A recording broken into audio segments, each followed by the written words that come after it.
السلام علیکم ورحمۃ اللہ وبرکاتہ نحمده ونصلی علی رسوله الکریم رب اشرح لی صدری ویسر لی امری واحلل عقدۃ من لسانی یفقهوا قولی رب زدنی علما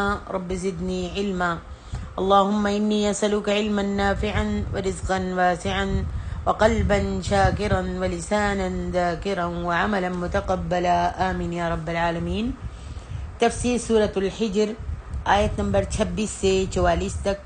اعوذ باللہ من الشیطان الرجیم وَلَقَدْ خَلَقْنَا الْإِنسَانَ مِنْ صَلْصَالٍ مِّنْ حَمَإٍ مَّسْنُونٍ وَالْجَانَّ خَلَقْنَاهُ مِنْ قَبْلُ مِنْ نَارِ السَّمُومِ وَإِذْ قَالَ رَبُّكَ لِلْمَلَائِكَةِ إِنِّي خَالِقٌ بَشَرًا مِّن صَلْصَالٍ مِّنْ حَمَإٍ مَّسْنُونٍ فَإِذَا سَوَّيْتُهُ وَنَفَخْتُ فِيهِ مِن رُّوحِي فَقَعُوا لَهُ سَاجِدِينَ فَسَجَدَ الْمَلَائِكَةُ كُلُّهُمْ أَجْمَعُونَ إِلَّا إِبْلِيسَ أَبَىٰ أَن يَكُونَ مَعَ السَّاجِدِينَ قَالَ يَا إِبْلِيسُ مَا لَكَ أَلَّا تَكُونَ مَعَ السَّاجِدِينَ قال لم أكن لأسجد لبشر خلقته من صلصال من حمأ مسنون قال فاخرج منها فإنك رجيم وإن عليك اللعنة إلى يوم الدين قال رب فأنظرني إلى يوم يبعثون قال فإنك من المنظرين إلى يوم الوقت المعلوم قال رب بما أغويتني لأزينن لهم في الأرض ولأغوينهم أجمعين إلا عبادك منهم المخلصين قال هذا صراط علي مستقيم إن عبادي ليس لك عليهم سلطان إلا من اتبعك من الغاوين وإن جهنم لموعدهم أجمعين لها 7 أبواب لكل باب منهم جزء مقسوم۔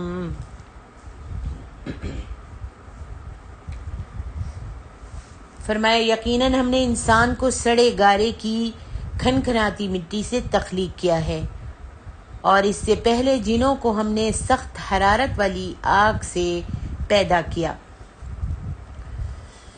ابن عباس، مجاہد اور قتادہ کہتے ہیں کہ یہاں سلسال سے مراد خشک مٹی ہے۔ سلسال سے مراد بدبودار مٹی ہے۔ مجاہد کہتے ہیں کہ بدبودار مٹی کو سلسال کہتے ہیں۔ آئیے دیکھتے ہیں تفسیر القرآن میں عبد الرحمن کیلانی صاحب کیا فرماتے ہیں۔ فرماتے ہیں کہ مٹی کے لیے عربی زبان میں عام لفظ تراب ہے، جو ہر طرح کی مٹی پر بولا جا سکتا ہے۔ جیسے آدم علیہ السلام کے متعلق ایک مقام پر اللہ تعالیٰ فرماتے ہیں خلقہ من تراب۔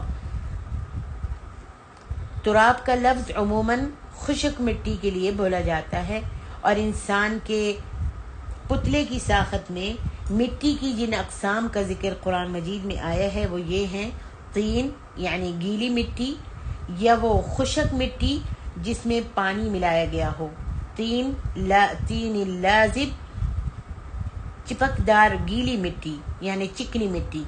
اس کے بعد اسی مٹی کو حمأ مسنون کی شکل دی گئی، یعنی ایسی مٹی یا گارا جو گل سڑ کر سیاہ رنگ کی ہو گئی ہو، خمیر اٹھ رہا ہو اور بو پیدا ہو گئی ہو، بدبو پیدا ہو گئی ہو۔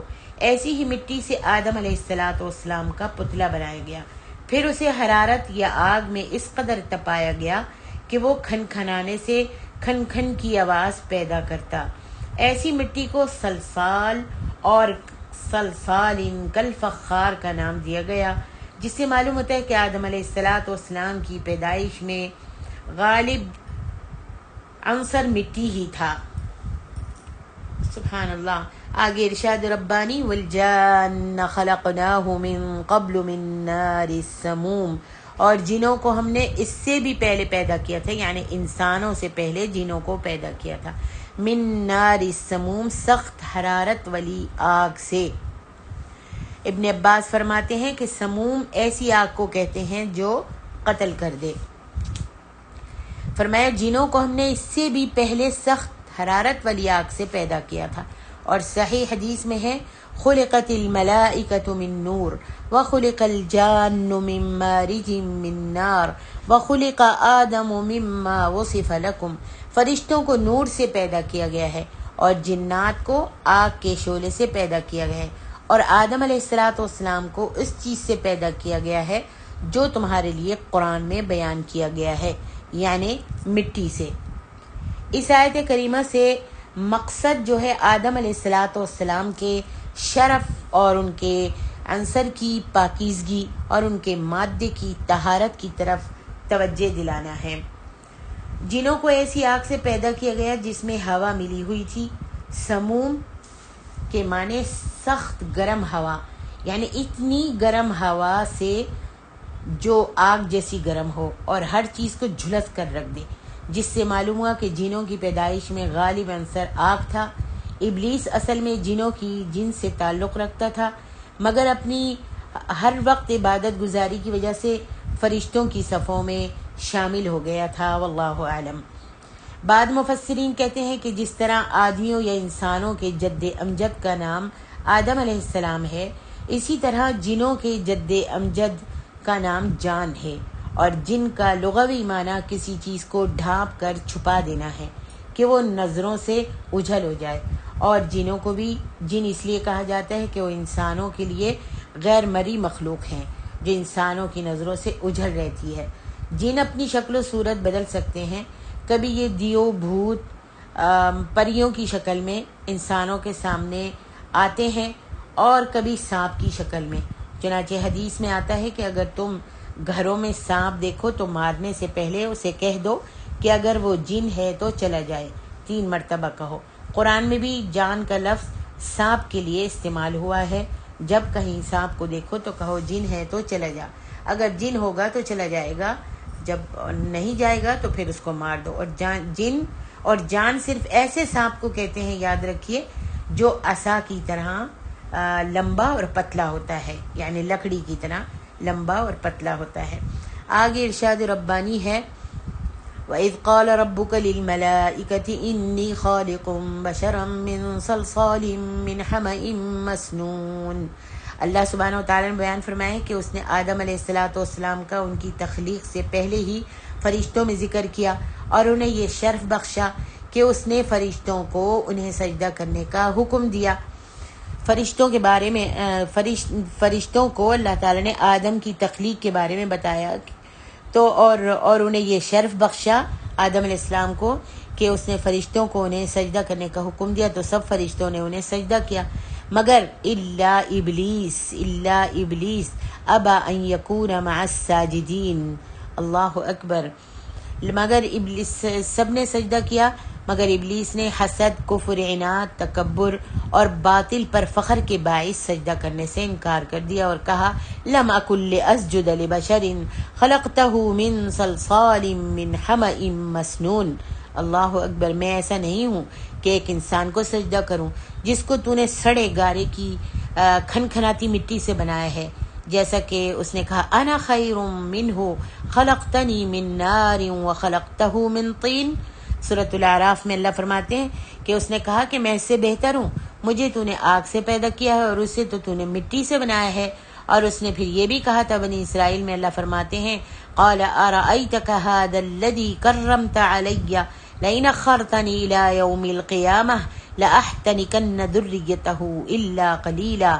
بھلا دیکھ تو، یہی وہ ہے جسے تو نے مجھ پر فضیلت دی ہے، اگر تو مجھے قیامت کے دن تک مہلت دے تو میں تھوڑے سے لوگوں کے سوا اس کی تمام اولاد کی جڑ کاٹتا رہوں گا۔ اللہ اکبر۔ جب اس نے اس طرح سے کہا، یعنی جب انسان کا پتلا تیار ہو گیا تو اس وقت اللہ تعالیٰ نے فرشتوں کو حکم دیا کہ میں کھنکھناتی مٹی سے ایک بشر پیدا کرنے لگا ہوں، جب میں اس کی نوک پلک درست کر کے اس میں اپنی روح سے کچھ پھونک دوں تو تم اسی وقت اس کے سامنے سجدے میں گر پڑنا۔ روح پھونکنے سے مقصد یہ تھا کہ اللہ تعالیٰ کی صفات کا ہلکا سا پر تو انسان میں پیدا ہو جائے، اور انسان کو جو دوسری تمام جانداروں سے زیادہ عقل و تمیز، قوت، ارادہ اور اختیار، مختلف اشیاء کے خواص معلوم کرنے کا علم نیز غور و فکر کے ذریعے استنباط یا نتائج حاصل کرنے کا علم دیا گیا ہے انسان کو، یہ سب کچھ اسی نفخے کا نتیجہ ہے، اور اسی بنا پر انسان زمین میں اللہ کا خلیفہ بنایا گیا۔ فرمائے نفخت فیہ من روحی کے الفاظ سے بعض لوگوں نے بڑا گمراہ کن مفہوم اخذ کیا ہے۔ نفخت فیہ من روحی کے الفاظ سے بعض لوگوں نے بڑا گمراہ کرنے والا مفہوم اخذ لیا ہے، جو اس بات کے قائل ہیں کہ اللہ انسان کی ذات میں حلول کر گیا ہے۔ بعض لوگوں نے یہ سمجھا کہ جتنا حصہ اللہ تعالیٰ نے اپنی روح کا آدم میں پھونکا تو اتنا اس سے کم ہو گیا، نعوذ باللہ من ذالک، یعنی اتنا حصہ اللہ سے کم ہو گیا۔ حالانکہ اس کی مثال ایسی ہی ہے جیسے سورج اپنی شعاعیں زمین پر ڈالتا ہے تو وہ روشنی سے جگمگا اٹھتی ہے، اس سے نہ سورج کی روشنی میں کچھ کمی واقع ہوتی ہے اور نہ ہی یہ کہا جا سکتا ہے کہ سورج زمین میں حلول کر گیا ہے۔ دوسری قابل ذکر بات یہ ہے کہ انسان کی پیدائش کسی ارتقاء کا نتیجہ نہیں ہے۔ یہ نظریہ چونکہ آج کل ہمارے کالجوں میں پڑھایا جاتا ہے اور بعض مسلمان بھی اس نظریے سے مرعوب ہو چکے ہیں، نیز اس نظریے نے مذہبی دنیا میں ایک اضطراب سا پیدا کر دیا ہے۔ اور اس کی تفصیل کے لیے آپ سورۃ حجر کی تفسیر پڑھیں تیسیر القرآن سے، عبد الرحمن کیلانی صاحب کے ترجمہ قرآن تیسیر القرآن سے۔ یہاں آگے ارشاد فرمایا، اللہ تعالیٰ نے ذکر فرمایا ہے کہ اس نے ابلیس کو حکم دیا جس کی نہ مخالفت کی جا سکتی تھی اور نہ ٹالا جا سکتا تھا کہ وہ اس مقام و مرتبے سے نکل جائے جو اسے ملائے اعلیٰ میں حاصل ہے۔ اللہ تعالیٰ نے فرمایا ان اخرج منہا فإنک رجیم وإن علیک اللعنۃ الی یوم الدین، کہا یہاں سے نکل جا کیونکہ وہ اب مردود ہے، اور اب روز قیامت تک اس پر مسلسل اور متواتر لعنت برستی رہے گی۔ وإن علیک اللعنۃ الی یوم الدین۔ سعید بن جبیر رضی اللہ عنہ سے روایت ہے کہ اللہ تعالیٰ نے جب ابلیس پر لعنت فرمائی تو اس کی فرشتوں والی صورت تبدیل ہو گئی اور اس نے ایک زوردار چیخ ماری، اور قیامت تک دنیا میں ہر چیخ کا تعلق اسی سے ہے، واللہ اعلم۔ آگے ارشاد ربانی ہے، قال رب فانظرنی الی یوم یبعثون قال فانک من المنظرین الی یوم الوقت المعلوم۔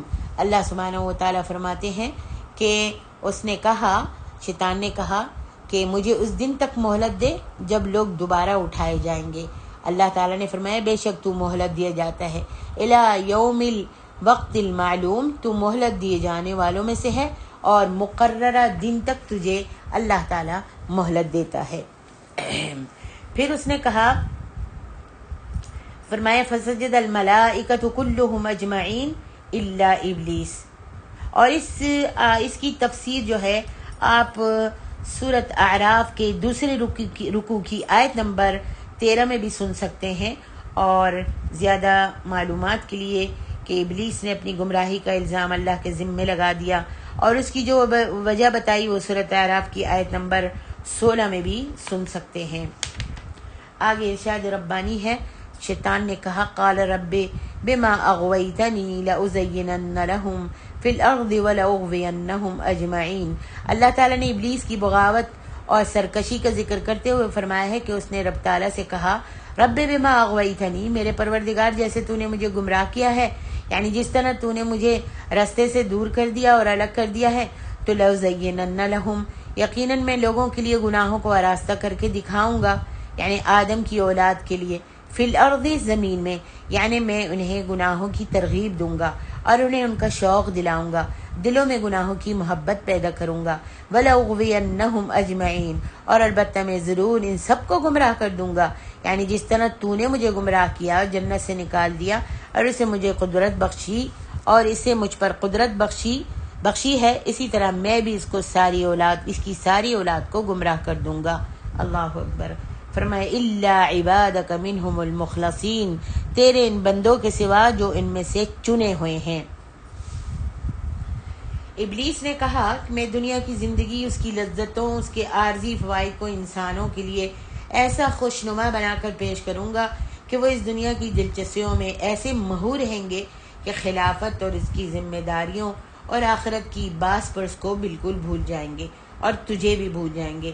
یا تو تجھے بالکل فراموش کر دیں گے یا تجھے یاد رکھنے کے باوجود تیری نافرمانیاں کرتے رہیں گے اور دوسروں کو تیری خدائی میں شریک بناتے رہیں گے.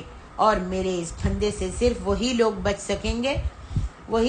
سکیں گے جو اپنے ایمان میں مضبوط مستقل مزاج اور ثابت قدم رہنے والے ہوں گے، وہی بچیں گے.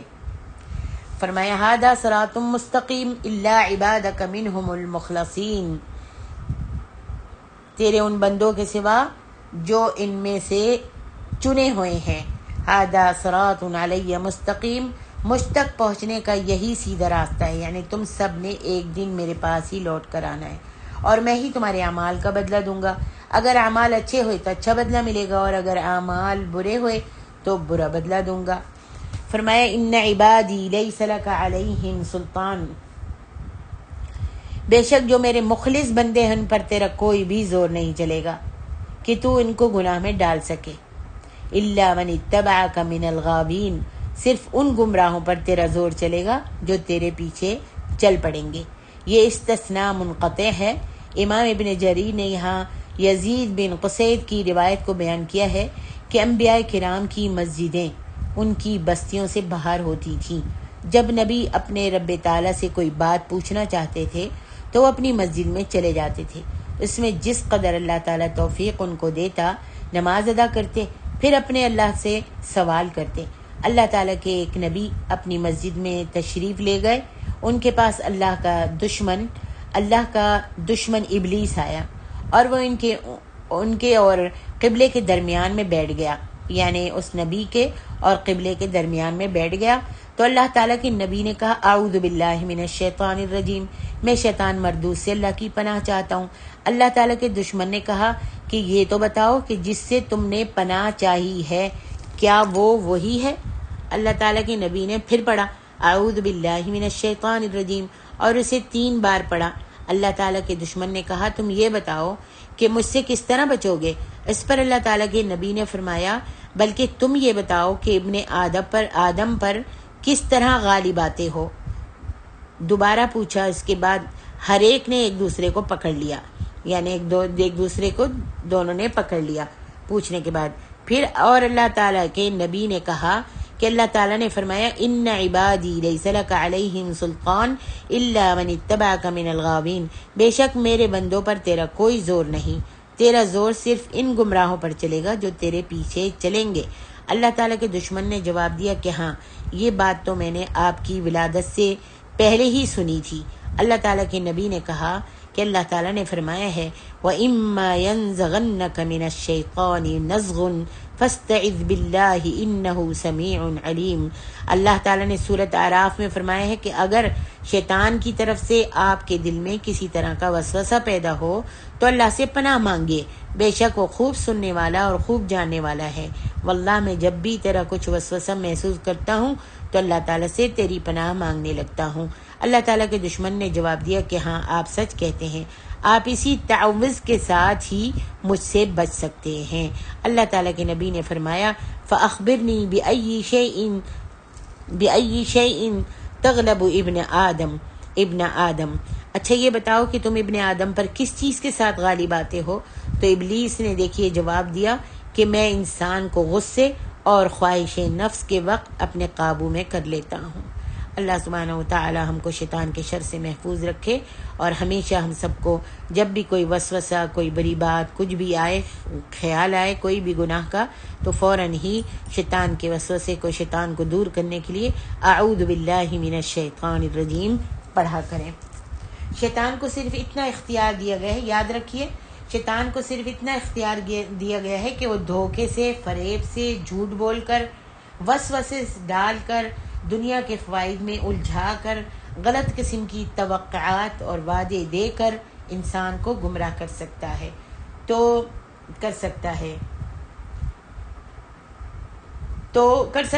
کرے، مگر اسے یہ اختیار قطعاً نہیں دیا گیا کہ وہ کسی کو زبردستی کھینچ کر اللہ کے سیدھے راستے سے ہٹا کر اپنی راہ پر ڈال دے، جیسا کہ پہلے سورۃ ابراہیم کی آیت نمبر 22 میں گزر چکا ہے. کہ شیطان خود اہل دوزخ کے سامنے اس بات کا اعتراف کرے گا کہ میں نے تم سے جھوٹا وعدہ کیا اور تمہیں اپنی طرف بلایا جس کی میرے پاس کوئی دلیل نہیں تھی، پھر بھی تم نے میری دعوت کو تسلیم کر لیا، حالانکہ میرا تم پر کچھ زور بھی نہیں چلتا تھا۔ لہذا آج تم مجھے ملامت مت کرو، بلکہ اپنی عقلوں کا ماتم کرو۔ آگے ارشاد ربانی ہے، وَإِنَّ جَهَنَّمَ لَمَوْعِدُهُمْ أَجْمَعِينَ لَهَا 7 أَبْوَابٍ لِكُلِّ بَابٍ مِّنْهُمْ جُزْءٌ مَّقْسُومٌ۔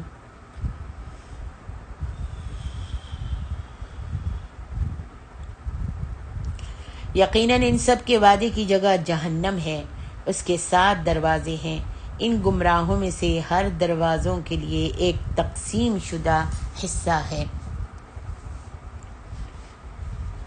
تقسیم شدہ حصے سے مراد یہ ہے کہ ایک ہی گناہ کے مجرم الگ کر دیے جائیں گے اور وہ سب ایک ہی دروازے سے داخل ہوں گے، جیسے دہریے ایک دروازے سے داخل ہوں گے، مشرک الگ دروازے سے داخل ہوں گے، منافق الگ دروازے سے داخل ہوں گے۔ بے الفاظ دیگر جہنم کے ہر طبقے کے لیے الگ الگ دروازہ ہوگا اور یہ طبقات بھی ساتھ ہی ہوں گے۔ ابن عباس رضی اللہ عنہ کے نزدیک ان کے نام یہ ہیں: جہنم، سعیر، لظا، حطمہ، سقر، جحیم اور حاویہ۔ اور جہنم کا لفظ ان سب طبقات کے لیے عام بھی ہے اور پہلے طبقے کا نام بھی ہے، اور بعض لوگوں نے ان طبقات کے لیے گناہ گاروں کی یوں تقسیم کی ہے: پہلا طبقہ جہنم میں گناہ گار مسلمان، دوسرا طبقہ سعیر میں یہود، تیسرا طبقہ لظا میں نصارہ، چوتھے طبقے حطمہ میں صائبین، پانچویں طبقے سقر میں مجوس، چھٹے طبقے میں مشرک اور 7ویں طبقے میں منافق، جو سب سے نچلا طبقہ ہے۔ واللہ اعلم بالصواب۔ وعدے رہے میری بہنوں کہ جنت کے تو 7 دروازے ہیں، جبکہ جنت کے دروازے 8 ہیں۔ اللہ تعالی ہم سب کو جہنم سے بچائے اور جہنم کے دروازوں سے بچائے، اور جنت میں ہم کو 8 دروازوں سے داخل ہونا نصیب فرمائے۔